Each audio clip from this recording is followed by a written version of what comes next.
Bonjour et bienvenue dans ce tutoriel sur la formation Internet des objets. Dans ce tutoriel, nous allons collecter des données de température et les envoyer à la plateforme IoT ThemeSboard pour le traitement et la visualisation. Donc, si vous avez suivi le dernier tutoriel, nous avons configuré un device et son tableau de bord pour la visualisation de données. Cependant, nous avons testé le fonctionnement de notre système avec des données artificielles. Donc, l'objectif de ce tutoriel, c'est d'envoyer des données réelles cette fois-ci. Donc, dans ce tutoriel, je vais utiliser AHT10 qui est un capteur de température et d'humidité.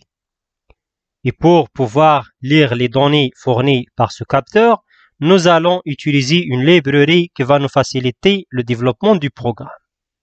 Donc, il s'agit de Adafruit AHTX0 Library. Donc, nous allons l'installer sur notre Raspberry Pi OS via cette commande.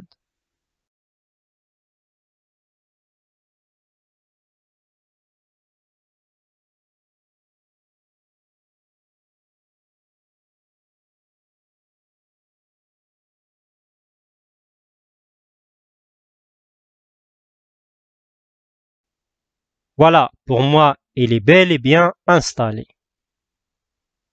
Maintenant, nous allons prendre le programme pour lire les données envoyées par le capteur. Voilà, celui-là. Placez-le dans un script avec les DE données. Le script est plutôt simple parce que cette librairie facilite la tâche.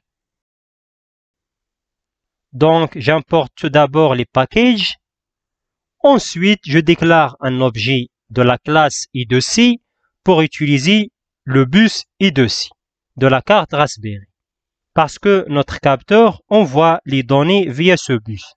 Ensuite, je déclare un objet Sensor qui est une instance de la classe AHTX0 avec comme argument l'objet I2C.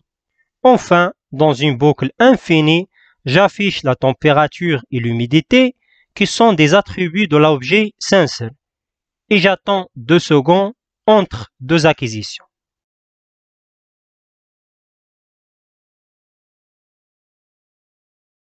Voilà, notre programme est plutôt simple. Maintenant, voici comment connecter notre capteur avec la carte Raspberry. Donc, il faut connecter GND avec GND, la référence, alimenter le capteur avec 5 volts, donc VIN avec le pin 5 volts de la carte Raspberry. Enfin, connecter SDA avec SDA et SCL avec SCL. OK? Nous allons maintenant tester le fonctionnement du programme. Cliquez sur Run. Voilà, une erreur s'affiche pour nous dire que le hardware I2C n'existe pas. Donc, ouvrez le terminal et tapez la commande sudo raspi-config. Nous allons activer le bus I2C. Donc, une interface de configuration s'affiche. Allez à la troisième option, Interface Options. Ensuite, allez à la ligne I5 pour activer I2C. Cliquez sur Entrée. Choisissez Oui. Cliquez sur Entrée et quittez l'interface en cliquant sur Finish.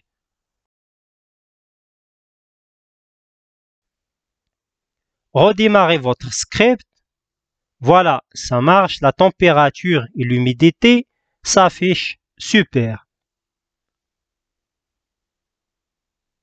Maintenant, nous allons voir comment envoyer ces données au dashboard qui se trouve sur la plateforme ThemeSboard.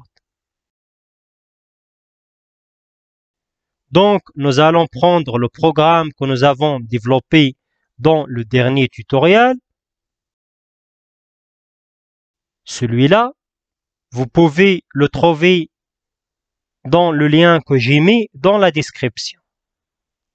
Je vais le placer dans un nouveau script. Ensuite, nous allons le modifier en ajoutant le programme de l'acquisition de données de capteur.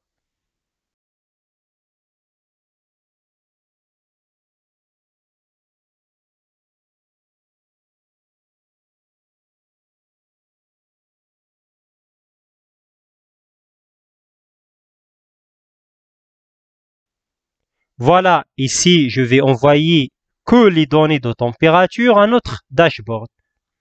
Si vous le souhaitez, vous pouvez envoyer l'humidité aussi. Mais il y aura des modifications à faire au niveau de ThemeSboard. Voilà, dans la boucle while, je vais remplacer les données aléatoires avec les données réelles de température. Donc, j'affecte à la variable temp sensor.temperature.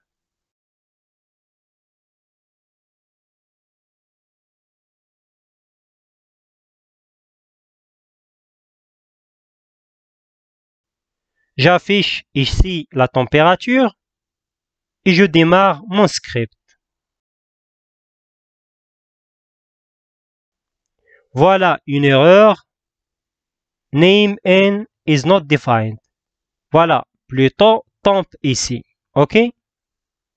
Je démarre à nouveau mon script. Voilà, ça marche.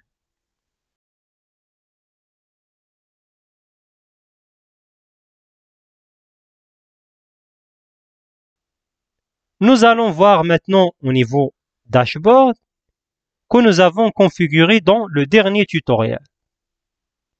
Voilà, vous remarquez que les données de température s'affichent en temps réel.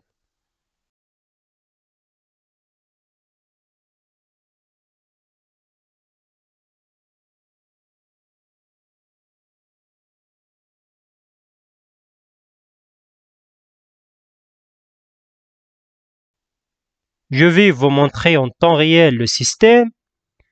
Voilà les données envoyées par la carte Raspberry Pi. Le capteur connecté à la carte. Je vais le chauffer un petit peu. Voilà, la température augmente.